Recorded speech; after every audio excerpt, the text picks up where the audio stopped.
In the last part of Chapter 3, we are going to look at something called percentile ranking, and that is a term that is used to compare one score to the rest of the scores if they were on equal footing. So consider this situation. There's a quiz, and you can see it appears to have been out of 10, and the X's represent the scores the people scored. And you can see 4 people scored 7, 3, 6, 2, 8, and 1/10. So if you're a person who scored 8 out of 10, what would your percentile ranking be? And so to figure that out, your percentile ranking, which is PR, is your number of values that are less than yours divided by the number that are total. So in this case, the percentile rank for someone who scored at 8 out of 10, you would count how many scored less than that. 1, 2, 3, 4, 5, 6, 7. So 7 out of 10 scored less, so times by 100%, and you would be in the 70th percentile. Nothing too crazy hard about that. Let's take a look at another situation. This is an insurance company that's figuring out coverage they offer, and they've collected the data for the cost of getting physio at clinics in British Columbia. So these are the different costs people pay to get physio done. We're going to figure out the percentile ranking for 85.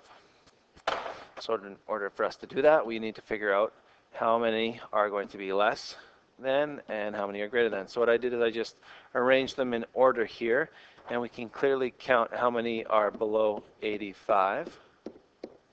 That count 8, 1, 2, 3, 4, 5, 6, 7, 8, 9. So the percentile rank is 9 out of, well, 9, 10, 11, 12, 13, 14, 15 total times 100%. And so that will get you your answer. So you would just take your calculator out or find some other way to do it, I guess, as well. Do it in your brain.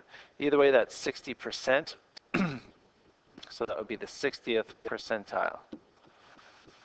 And just an information here, it says one way insurance companies decide how much to compensate their clients for procedures is to use the 80th percentile.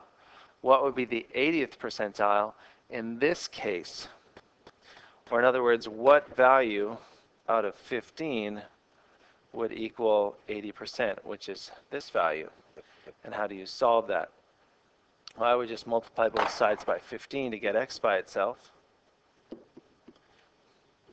And in this case, we would get 15 times 0.8, the 12th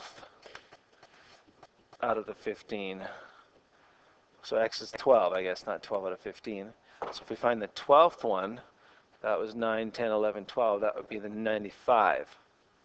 So that would be the way you would find that value. Another example is this is a restaurant, and trying to find out what location is the most successful, and there's 35, and there is only one restaurant in the 20th percentile, and that's Alexander's. How many restaurants were more successful than Alexander's? So the 20th percentile is the PR. We're trying to figure out of the 35, how many of them would be more successful. This would tell us how many are less successful. So let's go with that. First of all, I would probably divide 100 by 35. You get a decimal value. And then I would divide both sides by that same decimal value. And there's different ways to go about solving this. This is just one way to do that. And when you multiply that out, you find that x is 7. So that's the number that scored less than his. So 7 scored less, plus his, that's 8. And 35, take away 8. 27 restaurants would have scored better than his. So percentile ranking is just a relationship of how many scored better versus where you are or where the information is. So you got definitions, you got build your skills. Don't forget to get the check done. You can get the review done for this unit. Make sure you've got math on the job done and the roots of mathematics. And that is it for Chapter 3.